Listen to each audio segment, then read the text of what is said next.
Muy buenas Nakamas, ¿qué tal? ¿Cómo estáis? Espero que estéis muy bien. Bueno, yo os traigo una nueva teoría después de tanto tiempo sin subir vídeo. Por fin, después de todos los problemas que he tenido, del ordenador que se me rompió, de estar de vacaciones y no poder hacer nada, sentí una impotencia porque el ordenador no iba.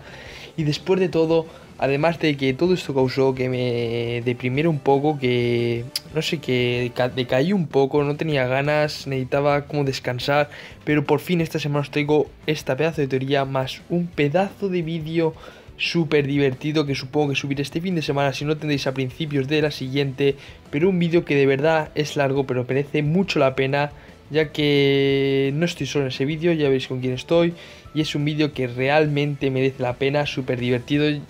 Vamos, eso pienso yo, ya que nos lo pasamos súper bien grabándolo. Así que una vez dicho esto, damos comienzo con la teoría.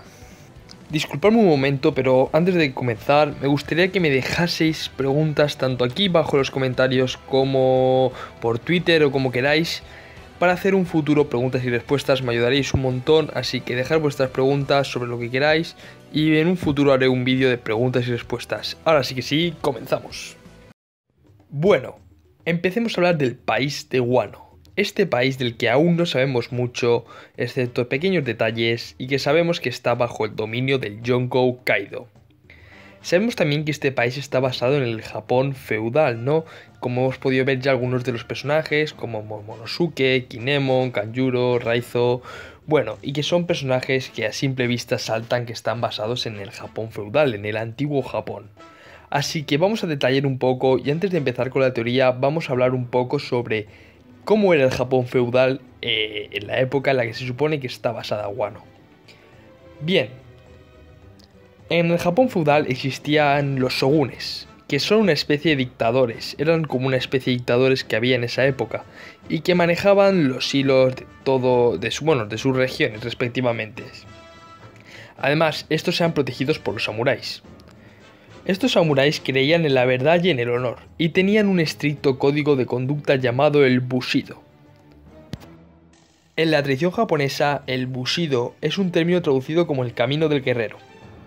Este es un código ético estricto y particular al que muchos samuráis, o en japonés bushi, entregaban sus vidas, que exigía lealtad y honor hasta la muerte.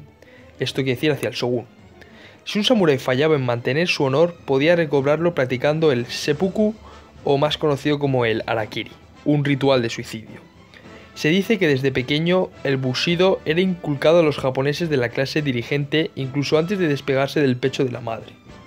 Dejando ya a un lado el tema de los samuráis, la población, como en toda dictadura, ya que los shogunes eran prácticamente dictadores, se acostumbra al orden, ¿no? Porque ya que si vas en contra del shogun o vas en contra del dictador, pues vas fastidiado, ¿no? Y se acostumbraron al orden y a la tranquilidad, y se aislaron del resto del mundo, ya que salir del país, en este caso de Japón, era pena de muerte, por la política de aislamiento que existía, y además si salías no podías regresar. Incluso llegaron a tal punto de que asesinaban a gente solamente por naufragar en sus costas. Ahora vamos a hablar por otro lado de los ninjas, ya que estos eran parecidos a los samuráis, pero se podía decir que los samuráis eran una clase superior y los ninjas eran gente más pobre, gente de una clase inferior que los samuráis, gente con menos dinero, ya que se puede decir que la gente con más dinero se hacía samurái y los guerreros, bueno, lo que he explicado antes, hacían desde pequeño, les inculcaban los valores y entonces estos hacían samuráis, pero eso era gente prácticamente de la nobleza. Y la gente ya más del pueblo, la gente así, que también querían ser guerreros, pero no podían, se hacían ninjas.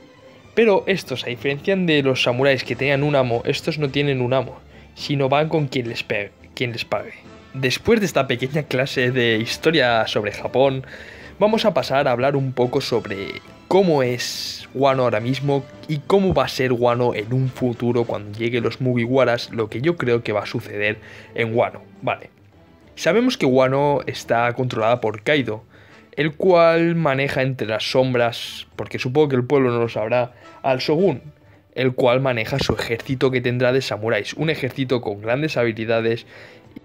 Un ejército que no tiene nada que envidiar, ya que a pesar de ser un país bastante aislado, es un país bastante poderoso, o eso parece. Por como es la vida en Wano, seguramente los samuráis que están bajo la orden del shogun sean bastante, pero que bastante hostiles, ¿no? Cuando lleguen el primer equipo que está llegando a Wano, que es el de Zoro, Lau, etcétera, cuando lleguen seguramente se comporten de una manera bastante hostil contra ellos, ya que son extraños en el país, ¿no? Ya que antiguamente pasaba lo mismo con los extraños, como hemos dicho antes, ya que incluso a gente que naufragaba, marineros que naufragaban en las costas de Japón, los asesinaban por orden del Shogun, ¿no? Ya que tenía una política de aislamiento, la cual creo que va a estar también reflejada en Wano. Por ello, cuando llegue seguramente los Mugiwaras sean atacados por los samuráis bajo la orden del Shogun. Tendremos una pelea bastante entretenida, pero bueno, como en todos lados, al final estos samuráis se aliarán con los Mugiwaras o les ayudarán, como ya más tarde mencionaré. Como en todos lados, hay gente que no está de acuerdo con las políticas que existen en un país, ¿no? Ya que, por ejemplo, como hemos dicho antes, había gente que se escapaba del país, gente que como les pillasen era pena de muerte y no podían regresar al país. Pues yo creo que esa gente está reflejada en la familia, en el clan Kozuki, ¿no? Y en todos sus aliados, en Kinemon, Kanjuro, Raizou, y más tarde daré una pequeña posibilidad de qué podría pasar con Raizou en Wano.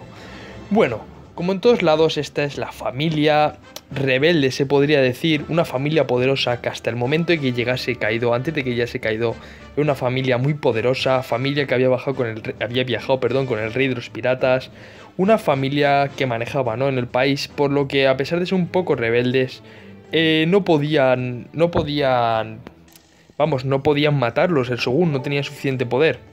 Por ello, cuando llegó Kaido y se aliaron el Shogun con los piratas bestia, entonces es cuando ya por fin pudieron matar a Oden, al padre de Momonosuke, y estos tuvieron que escapar del país para salvarse, ya que eran los rebeldes, ¿no? Entonces se escaparon del país, como ya sabemos, y hasta el momento de ahora que se encontraron con los Mugiwaras, bueno, llegaron a Punkhazard, se encontraron con los Mugiwaras, ahora se han reunido con Kanjuro y con Raizou, Kinemon, Kanjuro y Raizou, y se dirigen hacia Wano con los Mugiwaras y con los piratas del corazón. Después de luchar contra los samuráis y también seguramente contra los piratas bestia, seguramente Momonosuke tenga una gran importancia en este caso, ya que con ayuda de Kinemon, Kanjuro, etc., los Mugiwaras consigan abrir al pueblo de Wano los ojos, ¿no? Ya que les dirán que el Shogun les está controlando, como fue el cambio en Japón, ¿no? Porque Japón pasó a modernizarse, ¿no? Pasó de ser en el 1800, cuando ya empezaba en Europa, en Norteamérica, en todo, a hacer un cambio bastante drástico. Ellos como pasaron de su época medieval, ¿no?, de su época feudal.